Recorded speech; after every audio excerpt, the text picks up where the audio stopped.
parler à ses enfants, à chacun d'entre nous. Alors, avant de m'entamer dans dans la prédication, c'est un rappel, il manque quelques personnes, on a dit aussi. Il y a le groupe de jeunes, de la jeunesse qui sont présentement au camp en fin de semaine, le camp Parole de vie Bethel, qui est l'école biblique, mais aussi font des camps. Alors, un bon groupe, on parle d'une douzaine, 14 environ, 15 jeunes avec leaders, incluant les leaders. Alors, qui sont là, prions pour eux aussi. Ils vont être sur le chemin du retour cet après-midi. J'ai reçu des photos hier, ils sont en train de jouer, d'autres avec une étude. Alors, ça va être un temps où est-ce qu'ils peuvent se solidifier les relations ensemble, mais aussi un temps d'échange. Les leaders veulent s'intéresser à des jeunes, veulent poser des questions. Alors, prions pour les leaders. Prions aussi pour les discussions, pour le chemin de retour, le temps qu'ils vont faire pendant le 2 heures, 2 heures et demie sur la route. Juste une occasion de pouvoir revenir sur ce qu'ils ont entendu et que ce soit une connaissance non seulement intellectuelle, mais aussi qu'ils puissent se l'approprier pour leur propre vie. Alors, pour la jeunesse de notre Église. Alors, c'est toujours très stimulant. Et on a à cœur la jeunesse. Je ne sais pas si, Kenny, tu pourrais partir le petit vidéo d'introduction. Alors, c'est un petit teaser. On a à cœur la jeunesse dans l'Église et on réfléchit comment on peut s'investir dans cette vie de ces jeunes que le Seigneur nous confie dans l'Église. Des jeunes du quartier, des fois, on voit avec le camp de jour et autres, et on est en train de réfléchir pour J'aime mon voisin, et ça va l'officialiser qu'on peut lancer la vidéo. Vous allez voir un teaser sur ce que va être J'aime mon voisin cet été.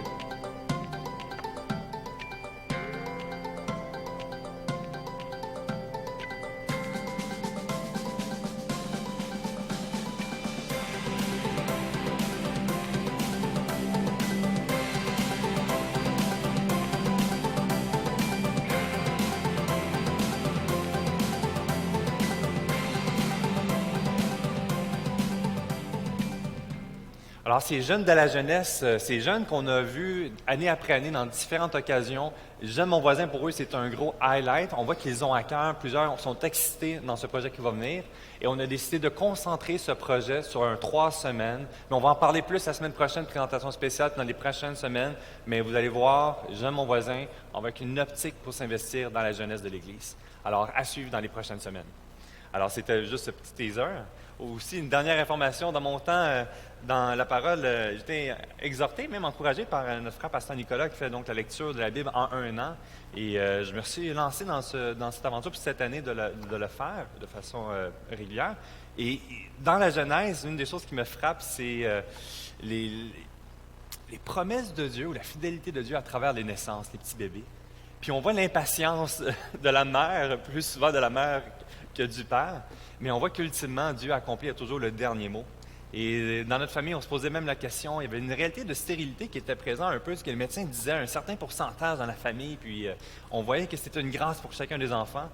Et on s'est dit devant le Seigneur, si tu permets qu'on ait un 4e, mais que ta volonté se fasse, mais moi, en tant que peut-être papa ou autre, je me posais encore des questions. Est-ce que maintenant, Seigneur, si c'est dans les 2 prochaines années que tu le permets, mais merci Seigneur.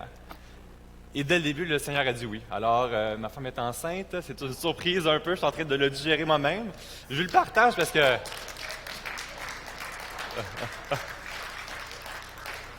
Je vous le partage parce que pendant que je suis en train de faire le process, que je suis en train de remercier le Seigneur pour sa bonté, ma femme est en train de, par excitation, le partager à tous. Alors, je dis, OK, c'est bon. Alors, je le partage en assemblée. Merci Seigneur pour sa bonté, sa fidélité en toute situation. Et des fois, il fait attendre et des fois, il accélère. Mais en toute chose, le Seigneur est bon. Amen. Excellent. Alors, tournons dans la parole de Dieu. On est dans l'Évangile de Luc, chapitre 9, les versets 51 à 62. Alors, on va terminer le chapitre 9. Ça fait déjà plusieurs semaines qu'on est dans un fameux chapitre. Et des fois, je me dis, est-ce qu'on développe, décortique trop le passage? Et quand je suis en train d'étudier cette partie, je dis, wow, il y a tellement de richesses qu'on pourrait encore le plus se décortiquer. Il y a tellement d'applications. Il y a tellement de richesses qui s'appliquent dans ma propre vie. Je suis édifié de pouvoir prendre ce temps, puis de voir la main de Dieu, la façon qu'il accompagne ses disciples, la façon qu'il prend les situations qui tombent sur lui et qu'il avait déjà connaissance à l'arrivée et le prend avec une approche pédagogique et instruit ses disciples. Alors, on va lire ensemble le chapitre 9, les versets 51 à 62. Lorsque le temps où il devait être enlevé du monde approcha, Jésus prit la résolution de se rendre à Jérusalem. Il envoya devant lui des messagers qui se mirent en route et entrèrent dans un bourg des Samaritains pour lui préparer un logement. Mais on ne le reçut pas parce qu'il se dirigeait sur Jérusalem. Les disciples, Jacques et Jean, voyant cela, dirent « Seigneur, veux-tu que nous commandions que le feu descende du ciel et les consume? » Jésus se retourna vers eux et les réprimanda, disant, « Vous ne savez de quel esprit vous êtes animés, car le Fils de l'homme est venu non pour perdre les âmes des hommes, mais pour les sauver. » Et ils allèrent dans un autre bourg.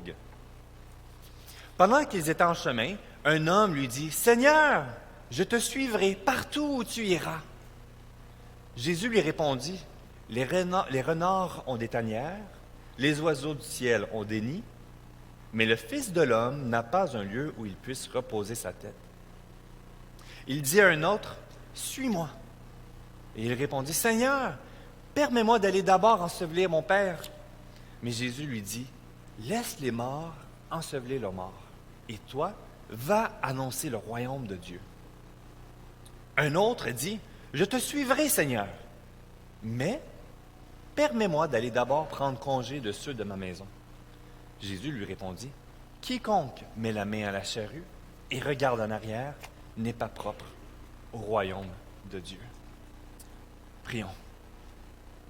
Alors, Seigneur Dieu, encore avec cette étape, un moment crucial qu'on voit dans ton ministère, et tu es en route vers Jérusalem, que nous allons voir dans les prochains chapitres, cet accent que met ici Luc.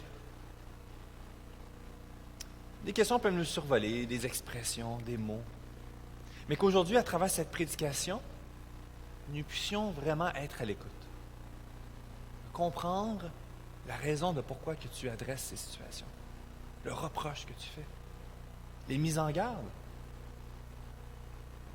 Ultimement, en tant qu'individu, soit que ici dans la salle, que tu es dans ton propre processus spirituel, peut-être tu es un visiteur ou un membre, un disciple de Jésus-Christ depuis plusieurs et plusieurs années. Dans ce message encore, qu'on puisse être à l'écoute, être sur nos gardes et se poser les questions, sonder notre cœur. Où est-ce que je me situe aujourd'hui, présentement?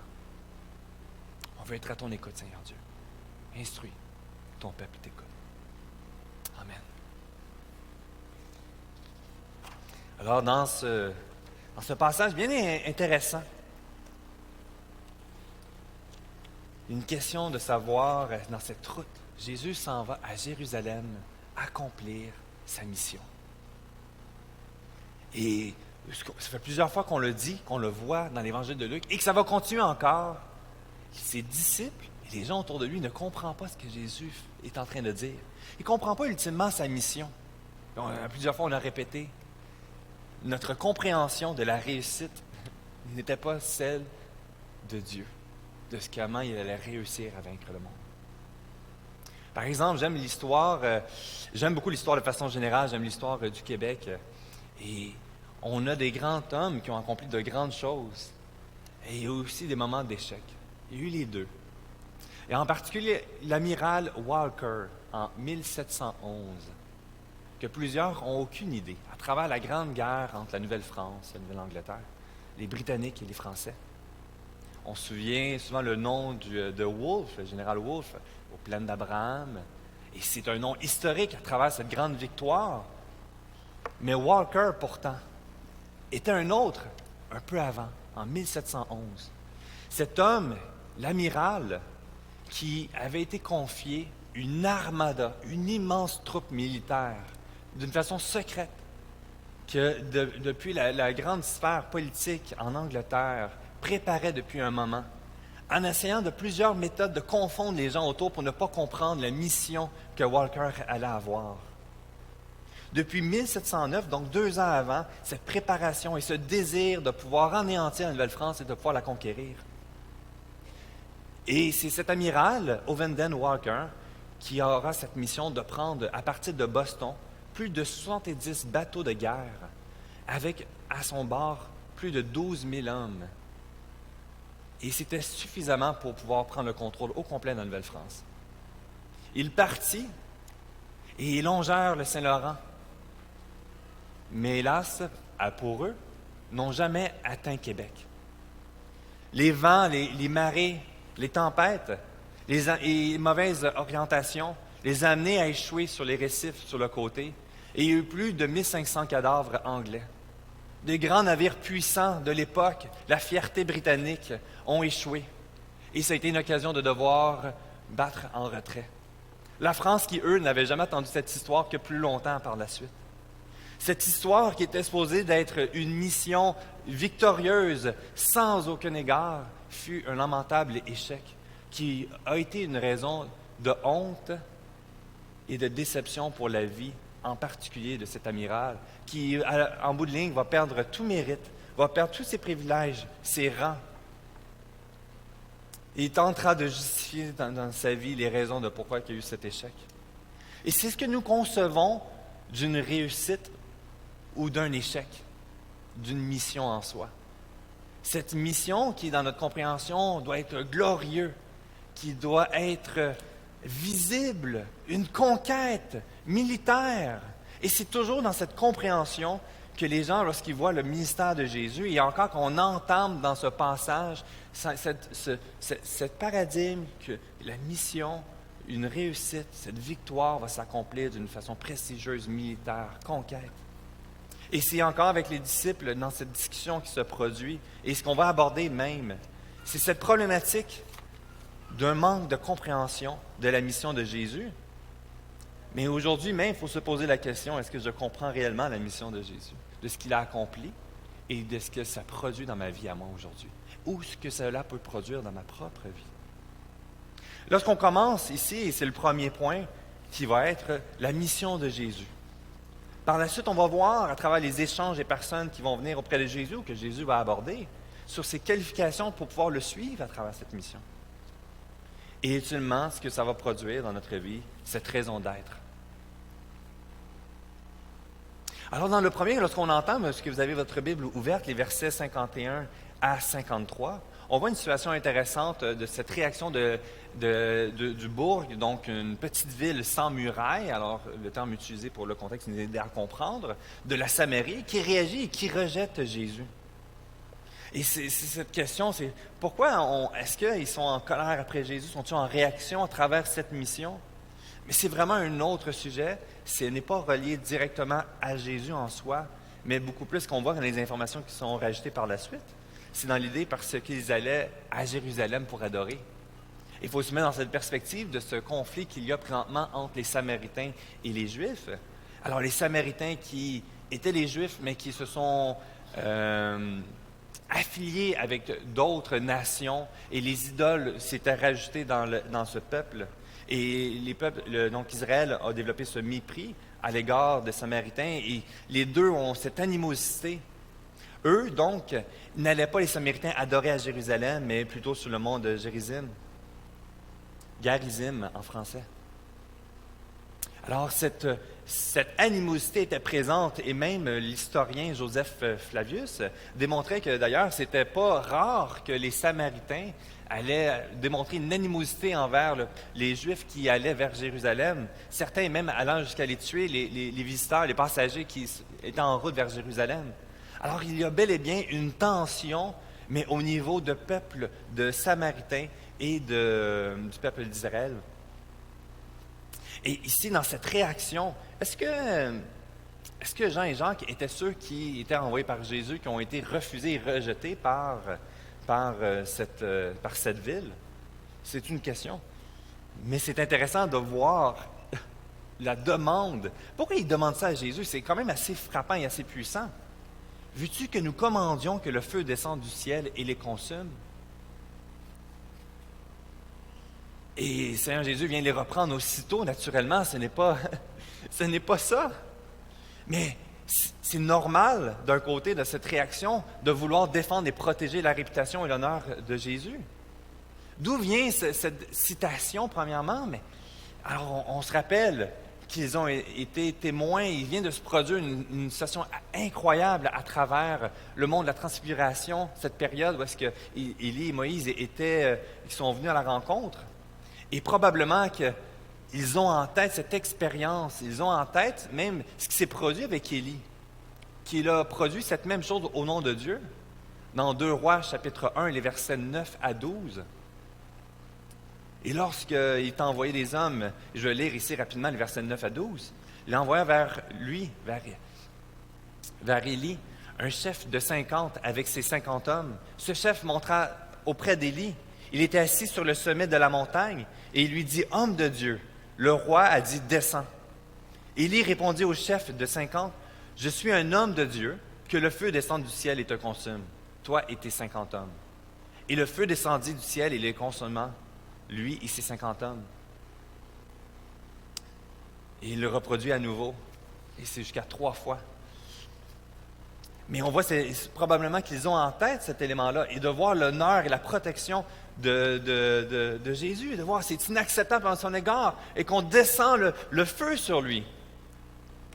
Et ce qui est bon ici, ce qui est intéressant, Jésus vient leur reprocher, mais il vient reprocher quoi? Leur incompréhension de la raison d'être de Jésus sur terre, de sa mission. Il n'est pas sur terre pour le jugement, pour cette condamnation sur le peuple d'Israël, pour les nations. Mais ça reste flou encore. Mais on le dit à plusieurs fois, et Jésus le répète. Mais ultimement, ça va se comprendre lorsqu'il va accomplir la mission et l'expliquer avec l'envoi du Saint-Esprit. Mais dans nos paradigmes, dans notre façon de voir, souvent on reste pris dans notre conception de ce que ça devrait être. Et on ne prend pas le temps d'être à l'écoute de ce que le Saint-Esprit veut nous instruire. Mais ici, ce n'est pas une mission de condamnation, au contraire, car nous sommes déjà condamnés. Nous sommes tous sous la condamnation. Ici, la mission de Jésus vient justement parce que nous avons la condamnation sur nous, par notre propre péché. Ésaïe, chapitre 53, un super de beau chapitre, le verset 6 qu'on connaît très bien, qui est souvent cité à l'école dimanche, qui dit « Nous étions tous errants comme des brebis, chacun suivait sa propre voie, et l'Éternel a fait retomber sur lui l'iniquité de nous tous. » Et c'est cette réalité, c'est cette compréhension. Christ ne vient pas pour condamner, il n'est pas venu sur la terre pour condamner, au contraire, il est venu afin de subir nos iniquités. Car notre relation avec lui, elle est brisée dès l'entrée du péché dans le jardin, en Adam et Ève. Et nous voyons, il suffit de survoler rapidement la Bible, et nous voyons les répercussions du péché de génération en génération. Nous voyons la folie du cœur de l'homme, et nous voyons notre relation avec Dieu, qu'elle est séparée et vouée à être séparée pour l'éternité. Nous sommes dans une situation d'urgence. Et la mission de Jésus est justement dans le but de restaurer ce pont qui a été brisé, que nous ne pourrons jamais par nous-mêmes restaurer. Et dans la façon qu'il va l'accomplir, dépasse notre compréhension humaine, dépasse la sagesse de l'homme. Et dans ce chapitre, il nous donne, d'Ésaïe 53, donne des informations complémentaires dans la façon que Jésus va venir le vivre, l'expérimenter. On le voit ici, les versets 10 et 11. Il a plu à l'Éternel de le briser par la souffrance. Après avoir livré sa vie en sacrifice pour le péché, il verra une postérité et prolongera ses jours. À cause du travail de son âme, il rassasiera ses égards. Par sa connaissance, mon serviteur juste justifiera beaucoup d'hommes. Il se chargera de leur iniquité. Il n'était pas venu comme le roi victorieux qui allait écraser son peuple rebelle, mais il est venu comme serviteur. Il est venu, et même cette expérience qui se passe en Samarie, dans ce bouc de Samaritain, n'était simplement l'accomplissement de sa volonté, l'accomplissement de la mission de pourquoi il est venu. Alors, il met en évidence et nous voyons le cœur de l'homme rebelle et tortueux. Et à quel point on a besoin justement de lui. Et Ésaïe 53, il commande un verset 1 à 3, et c'est très intéressant ici. Qui a cru en ce qui nous était annoncé? Qui a reconnu le bras de l'Éternel? Il s'est élevé devant lui comme une faible plante, comme un rejeton qui sort d'une terre desséchée. Il n'avait ni beauté, ni éclat pour attirer nos regards. Et son aspect n'avait pour rien pour nous plaire. Méprisé et abandonné des hommes, homme de douleur et habitué à la souffrance. Semblable à celui dont on détourne le visage, nous l'avons dédaigné. Nous n'avons fait de lui aucun cas. Et dans cette mission, pourtant annoncée bien d'avance par les prophètes, c'est dur de le comprendre lorsque nous restons limités dans notre compréhension de ce que ça devrait être. Pourtant, Jésus l'a dit, Jésus va reprendre ses disciples. Il est venu comme un serviteur, il a souffert, il a été méprisé, il a été jugé, il a été irréprochable et on a cherché à lui trouver des prétextes pour lui reprocher des choses. Il a été notre modèle parfait dans cet accomplissement de sa mission. Et aujourd'hui, on regarde cela comme si c'est une histoire lointaine. Et des fois, on se lamente sur nos propres sorts, sur nos propres situations. Mais pourtant, Jésus a subi bien pire. Et c'est par là qu'il devait passer. Et il va aborder ici des qualifications qu'on voit avec 3 points que je veux faire ressortir, à partir du verset 57 à 62, à travers 3 personnes différentes qui veulent suivre Jésus, qui veut aller avec lui, qui veut non seulement être un observateur distant, mais qui veut l'accompagner et probablement aussi vouloir partager et témoigner ce que Jésus est en train de faire dans son ministère. On voit le premier au verset 57. Oui, c'est ça. Versets 57 et 58. Lisons ensemble. Pendant qu'ils étaient en chemin, un homme lui dit, « Seigneur, je te suivrai partout où tu iras. » Jésus lui répondit, « Les renards ont des tanières et les oiseaux du ciel ont des nids, mais le Fils de l'homme n'a pas un lieu où il puisse se reposer la tête. » On voit probablement le parallèle avec Matthieu chapitre 8, versets 18 et 20, et on voit une information qui se rajoute. Je vais le lire ici. Jésus, voyant une grande foule autour de lui, donna l'ordre de passer de l'autre bord. Et un scribe s'approcha et lui dit, « Maître, je te suivrai partout où tu iras. » Et Jésus lui répondit, « Les renards ont des tanières et les oiseaux du ciel ont des nids, mais le Fils de l'homme n'a pas où reposer sa tête. » On voit cette information, c'est intéressant qu'un scribe désire suivre Jésus. On est conscient de cette réalité que l'élite spirituelle sont en réaction, se sentent confrontés par eux-mêmes et développent des plans même pour vouloir le faire tuer, trouver des façons de le piéger dans des questions pour le mettre dans un coin, le disqualifier, discréditer devant le peuple.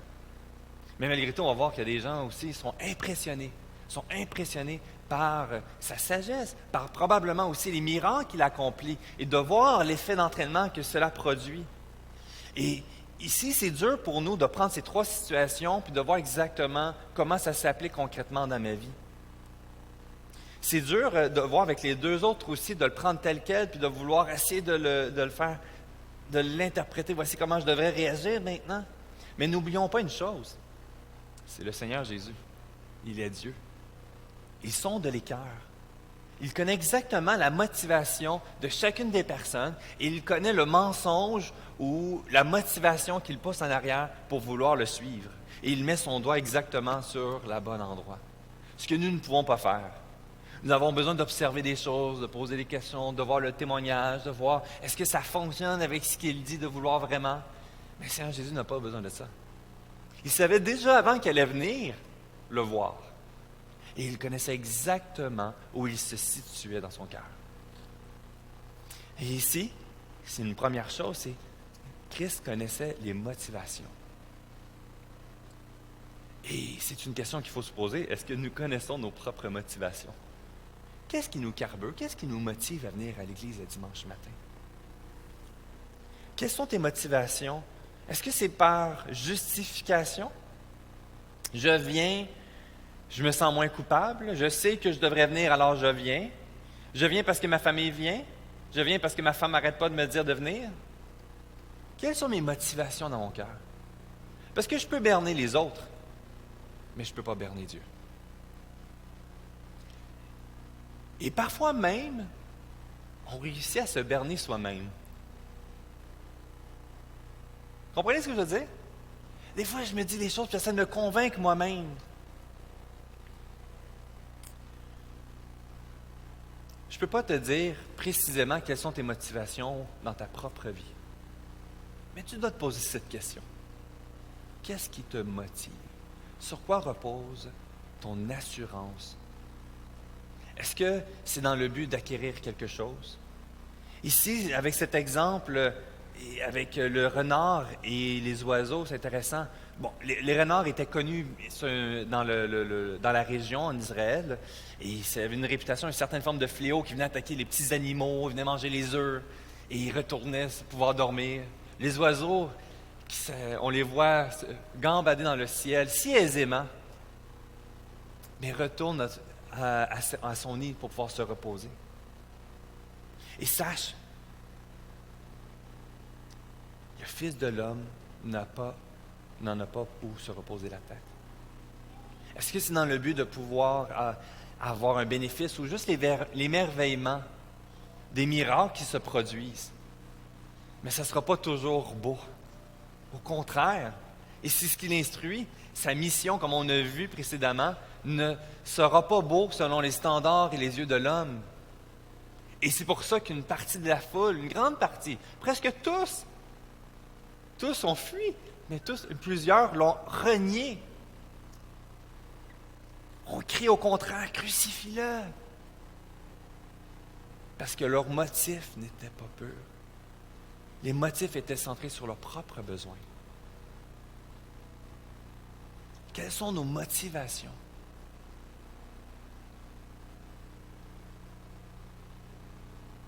Le prix à payer. Il y a certainement un prix à payer de suivre Jésus. Et on le voit, Jésus dans son propre ministère, le prix qu'il paye. Ultimement la croix, mais à travers toute la démarche de l'accomplissement de la volonté de son Père, l'accomplissement des prophéties qui ont été déclarées. Comme on voit dans les versets 1 à 3 d'Ésaïe 53.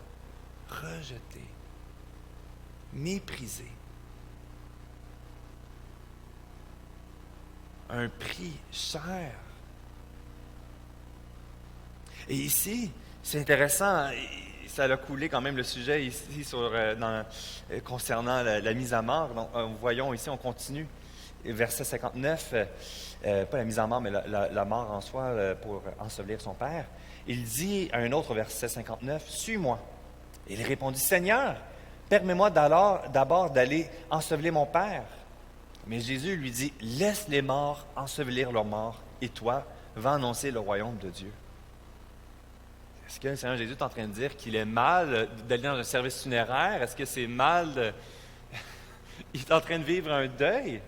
Est-ce que son père était mort même? C'est intéressant. Certains commentateurs disent que oui, il était décédé.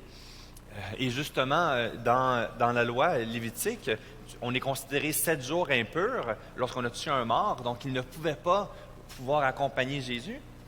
Mais d'autres, la majorité, même les plus, opteraient que non, il ne serait pas mort nécessairement. Premièrement, parce que dans la tradition juive, lorsqu'il y avait un décès, ce n'était pas un système d'embaumement qui prenait du temps, un long processus, mais il était directement mis dans le tombeau. Alors, c'était dans la journée même que ça se produisait. Ce n'était pas une question de mon père est mort dans le processus de plusieurs journées et donne-moi le temps que je puisse finaliser pour pouvoir, après ça, respecter la loi pour prendre une semaine. Mais c'est plus l'idée qu'il n'était probablement pas mort, mais il savait qu'il risquait de mourir prochainement. Est-ce qu'il était fort avancé en âge? Est-ce qu'il était malade? Est-ce qu'il y avait des indications qui restaient des jours, des semaines, des mois, peut-être des années? On ne le sait pas, il n'y a pas d'indication à ce niveau-là. Mais certainement qu'il était retenu à ce niveau pour rester au chevet de son père. Certains s'avancent pour dire peut-être que c'était plus même sa motivation financière, la peur de perdre son héritage. C'est une possibilité, mais ce n'est pas clairement dit dans ce passage-là. Mais ça reste une possibilité. Est-ce que c'est de vouloir rester proche? Est-ce que c'est pour la responsabilité qui lui incombait de pouvoir l'accompagner son père au moment de sa mort? Et la question, c'est, des fois, c'est le réflexe naturel, c'est de vouloir dire, mais Jésus est en train de reprocher qu'il ne faut pas mettre à mort, il ne faut pas mettre à mort, excusez-moi, c'est pas ça que je suis en train de dire, qu'il ne faut pas accompagner le défunt, ça devrait être la place du croyant dans les services funéraires. Certainement que oui, c'est pas ça que le Seigneur Jésus est en train d'adresser ici. Loin de là. Et il est en train d'adresser encore, comme dans le premier, puis qu'on va le voir à chaque fois, l'élément du cœur. Qu'est-ce qui le retient réellement à vouloir le suivre? Et comment ça se contextualise aujourd'hui? Eh bien, c'est qu'il y a un prix à payer, il y a des choses que tu dois abandonner dans ta vie. Des choses qui ne sont pas mauvaises en soi. On se parlait des fois au collège carrière il y a quelques semaines, puis on réfléchissait sur qu'est-ce qui est un idole. Est-ce que la famille peut être une idole? Oui, ça peut être une idole. Est-ce que la famille, c'est bon? Ben oui, c'est bon. Mais à un moment donné, dans notre vie, puis dans toutes les sphères de notre vie, il doit avoir un prix à payer. Parce que qu'est-ce qui est le premier endroit? Qu'est-ce qui est la première place dans ma vie? Ça doit être Christ. Vous comprenez? Alors les autres éléments sont importants, mais ne doivent pas prendre la première place. Et le fait que ça ne prend pas la première place, il y a un prix à payer naturellement. Mais ne réagissons pas dans l'autre extrême en disant il faut négliger la famille. C'est pas grave, je le fais pour Dieu. Mon épouse, je te revois dans 30 ans. Ça n'a pas de sens. Dieu est clair, on le voit dans la parole, la responsabilité d'être des bons dispensateurs de nos finances. Alors, je ne peux pas juste dilapider mon argent pour le bon de prendre soin de tous. Je dois avoir une sagesse, mais l'argent ne doit pas être une idole pour moi. Le repos, c'est la même chose. Le repos physique est important, mais ça ne doit pas devenir une idole pour moi. Il y a un prix, il y a la notion ici d'un prix à payer. Et ça vient non seulement de prendre conscience qu'il y a un prix à payer, mais on voit ici, il y a un concept d'urgence. Il y a vraiment l'idée qu'on est dans une situation d'urgence. Tu n'as pas le temps de ça. Voici la priorité, puis tu dois avancer. J'ai l'impression que ici, dans la proclamation de l'Évangile, des fois on perd cette perspective de l'urgence, du prix à payer. On voit les bénéfices, on voit la paix, les promesses qui s'approprient dans notre propre vie, et qui, comme dans ce contexte, les gens qui étaient témoins des miracles, de l'effet de foule, la sagesse du Seigneur Jésus, puis on voit les bénéfices qu'on peut s'approprier, mais on ne considère pas nécessairement l'état d'urgence et le prix que ça la paye. Jésus a payé un prix durant tout le long de son ministère. Il s'est abaissé, ultimement à la croix. Et le maître utilise cette situation aussi pour le montrer, pédagogique. Voici aussi mes disciples, les enfants de Dieu. Il va avoir un prix à payer aussi. Il y a un prix à payer et tu dois avoir Christ comme première target. Il continue avec la troisième histoire ici. Alors ça c'est intéressant, on continue. Un autre dit au verset 61, « Je te suivrai, Seigneur, mais permets-moi d'abord d'aller prendre congé de ceux de ma maison. » Jésus lui répondit, « Quiconque met la main à la charrue et regarde en arrière n'est pas propre au royaume de Dieu. » Et ici, on pourrait voir, c'est très similaire avec l'autre. On voit cette problématique de vouloir rester en arrière et d'être tiraillé. Et c'est dans mon troisième point, dans les qualifications, un cœur tout entier. Un cœur tout entier à Dieu et non partagé de un et l'autre. Naturellement, ici, est-ce que c'est mal de dire au revoir à ma famille? Bien sûr que non. Mais le Seigneur Jésus a vu quelque chose que nous ne voyons pas. parce que sa famille était tiraillée. Est-ce qu'il avait l'idée de retourner chez lui et de conseiller peut-être finalement de laisser tomber, de rester auprès de sa famille parce que le prix à payer était trop, qu'il était tiraillé entre rester et de suivre Jésus? Il y a ce concept, il y a plusieurs histoires dans la Bible que nous voyons qu'il est bon pour nous de voir des gens qui ont été tiraillés et qui étaient attirés vers un et voulaient avancer vers Dieu ou en obéissance vers Dieu. Je sais pas si vous avez des histoires en tête.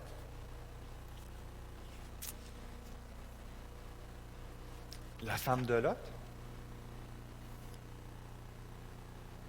Son cœur n'était pas tout entier, elle regardait en arrière, et cette convoitise, ce désir. Elle n'était pas tout entier vers Dieu.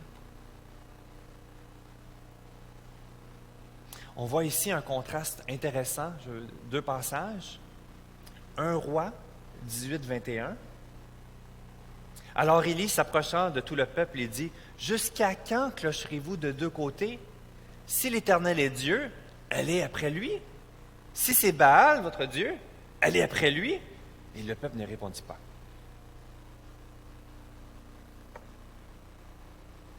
Et on a ce modèle. Donc on voit ici le peuple qui est tiré, pas capable de répondre, parce que leur cœur est tourné vers les deux. Ici dans Philippiens 3, versets 13 et 14,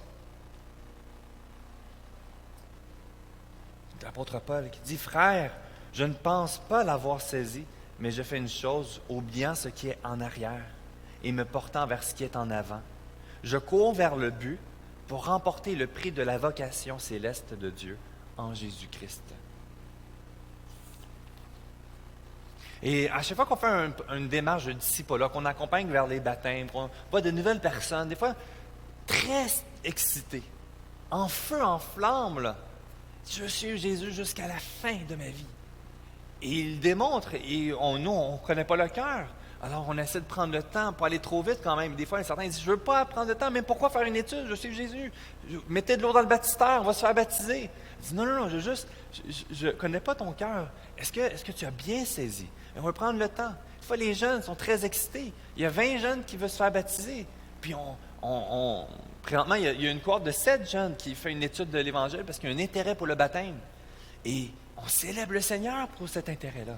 On prie le Seigneur que ce soit une œuvre, un intérêt qui vient de lui. Comprenez? Mais tôt ou tard, avec l'histoire, ce que nous allons voir à travers les baptêmes, c'est qu'il y en a certains qui vont délaisser Dieu par la suite.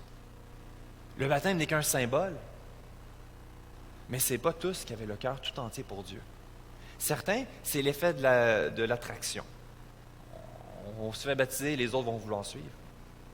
D'autres, c'est que leur cœur n'était pas tout entier, qu'il y avait quelque chose dans leur cœur qu'ils désiraient plus. Et risquer de le perdre, préféraient laisser Dieu que de perdre ce qu'ils étaient dans leur cœur. Souvent, on va entendre lorsque quelqu'un qui est célibataire et qui voit quelqu'un qui tombe, qui s'approche, une jolie dame, un joli monsieur pour la dame, et qui ne connaît pas Dieu et qui a un dilemme. Tristement, certains vont abandonner la voie de Dieu. Certains, c'est que c'était dans leur cœur. Ils n'étaient pas tout entiers à Dieu. Et la situation qu'ils ont dû trancher a mis en lumière où était leur cœur. Alors, c'est pour ça que lorsque nous accompagnons, même quand on fait un baptême, je ne peux pas dire sur l'assurance que j'ai que tu es un enfant de Dieu, mais plutôt sur la déclaration de ta foi. Ce que tu déclares avoir de cette foi. Et Seigneur Jésus ici fait ce que nous ne pouvons pas faire. Il met en lumière en sondant le cœur de la personne et en exposant sa problématique. Dans ces trois, nous ne savons pas lesquels ont suivi le Seigneur ou ont abandonné ou sont retournés. Ce n'est pas important. Mais c'est important de se poser cette question. À travers ces exemples, il faut se poser la question. Cette mission que Jésus est venu accomplir à la croix et de ce que ça le représente maintenant ou peut représenter pour ma propre vie. Je dois avoir ces mises en garde, de sonder mes motivations à vouloir le suivre, de considérer le prix à payer, qui peut sembler cher parfois. Mais c'est tellement futile lorsque je le mets dans la perspective éternelle. Ultimement, un cœur. Est-ce que mon cœur est tout entier à Dieu?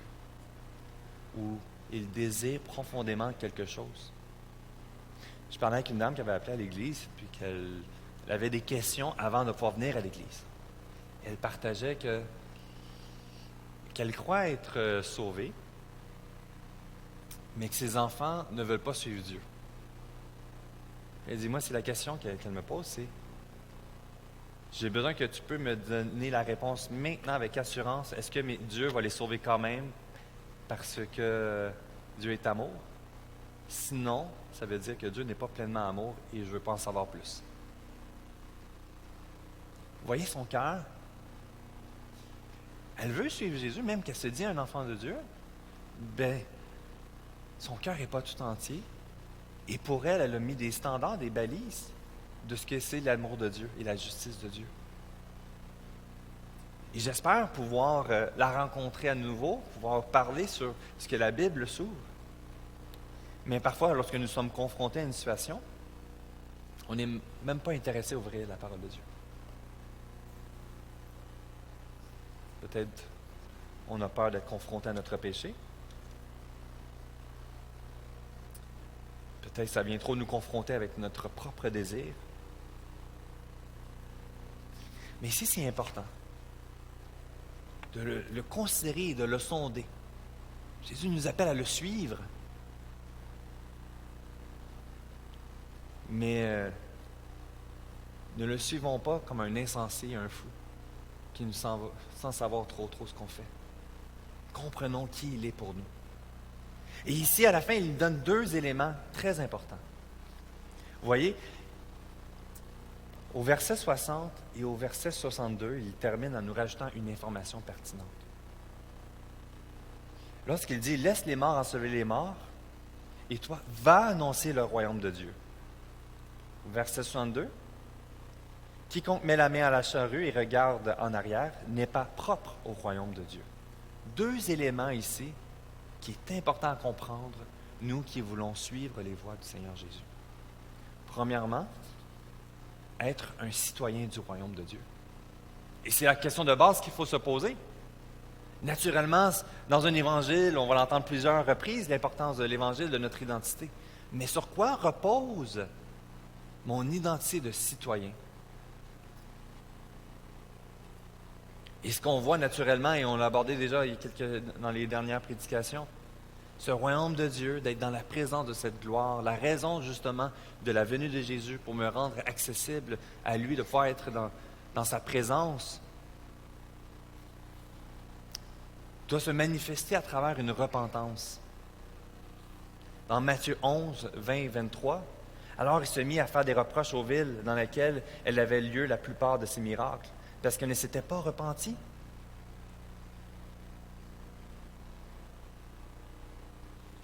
Et ça continue. Cette repentance. Et produire les fruits de la repentance.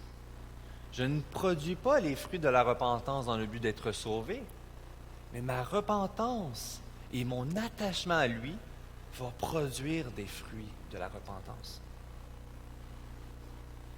Dans Matthieu 3,8, qui dit tout simplement « Produisez donc des fruits dignes de la repentance ». Matthieu 11, 23, « Et toi, Capernaum, seras-tu élevé jusqu'au ciel?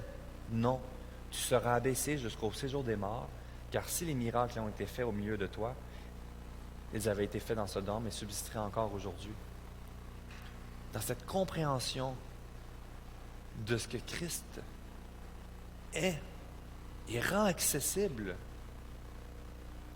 comment je réponds à cet appel? Sur quoi repose l'assurance de mon salut?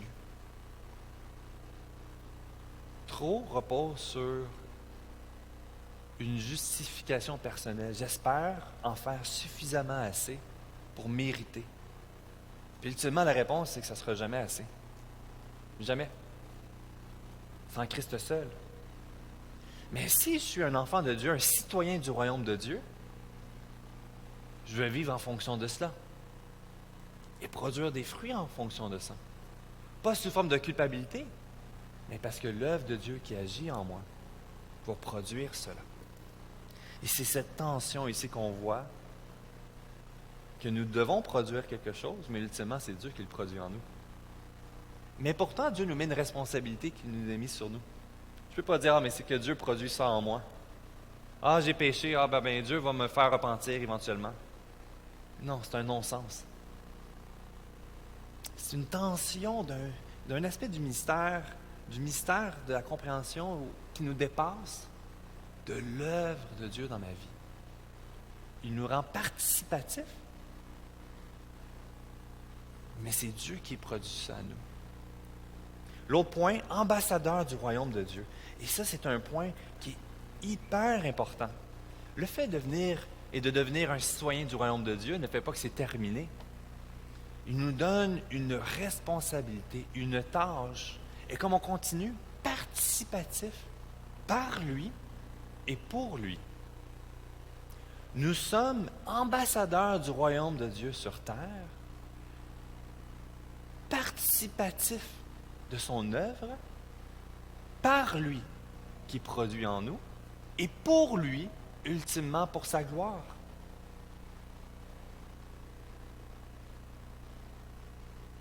Sommes-nous ambassadeurs du royaume de Dieu?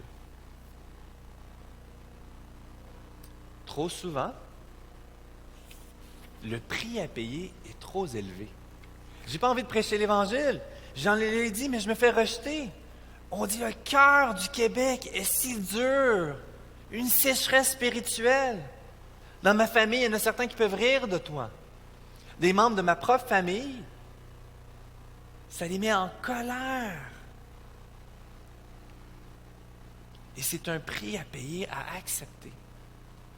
Mais ce n'est pas une raison pour arrêter ce que Dieu m'a confié de faire. En tant qu'Église, nous ne devons pas arrêter parce qu'il n'y a pas un intérêt, parce que cela ne repose pas sur moi. Dieu ne me demande pas de sauver les gens. Il me demande d'annoncer, car c'est lui qui sauve. Soyons fidèles dans ce qu'il nous confie. N'ayons pas peur des épreuves. N'ayons pas peur des découragements et de l'opposition. Au contraire, voyons le modèle et l'exemple de Jésus, qui a été rejeté, qui a été méprisé, qui a été trahi. Lui qui a subi cela, il est évident que nous, ses enfants, allons subir à des niveaux différents ce type de rejet.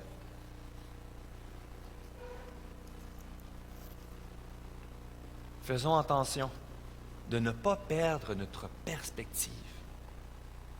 Gardons notre regard sur Christ. Ayons cet émerveillement de ce Dieu qui a tout accompli dans sa vie, qui a rendu accessible notre relation avec le Père, avec lui, à la croix, qu'il a vaincu la mort et qu'il agit encore aujourd'hui à chaque instant de notre vie. Gardons ce regard vers lui, et il y a 3 éléments pour terminer en conclusion que j'ai bien aimé de John MacArthur. 3 éléments, 3 raisons qui vont nous amener à détourner notre regard. Soit pour accepter Christ comme mon sauveur et Seigneur personnel, ou accepter mon rôle d'ambassadeur du royaume de Dieu sur la terre. La première raison est un désir pour le confort personnel.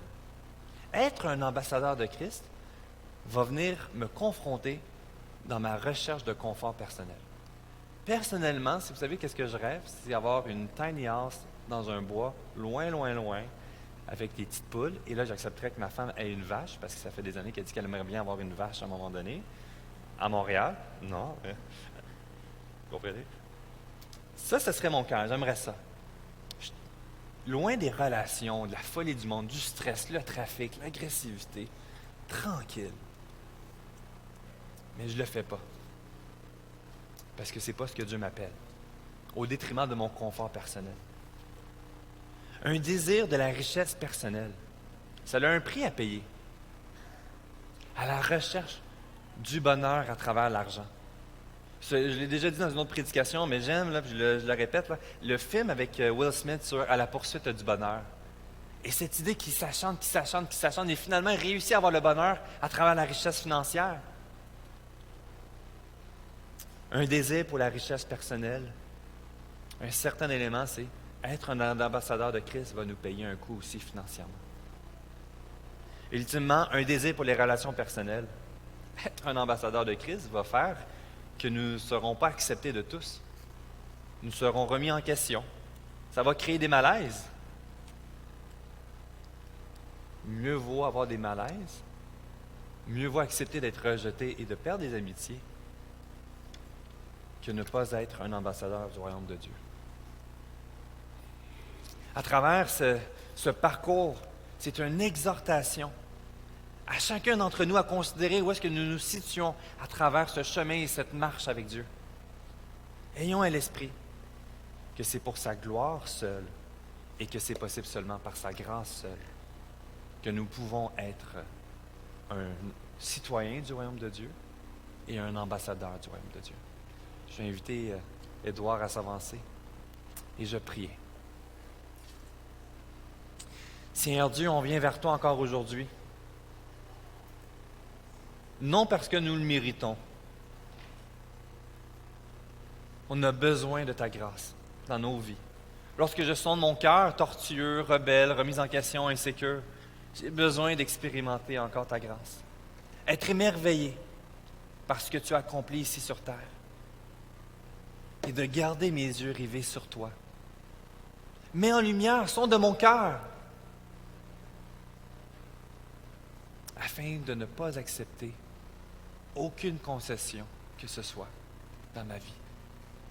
Je veux te demander pardon. J'ai besoin de toi. Je veux te suivre jusqu'au bout, d'abandonner ma vie, de faire confiance en toute situation. Mais j'ai besoin de toi pour y arriver. Je ne suis pas capable par moi-même. Merci. Car je puis tout par celui qui me fortifie. À toi la gloire, par ta grâce seule. Amen.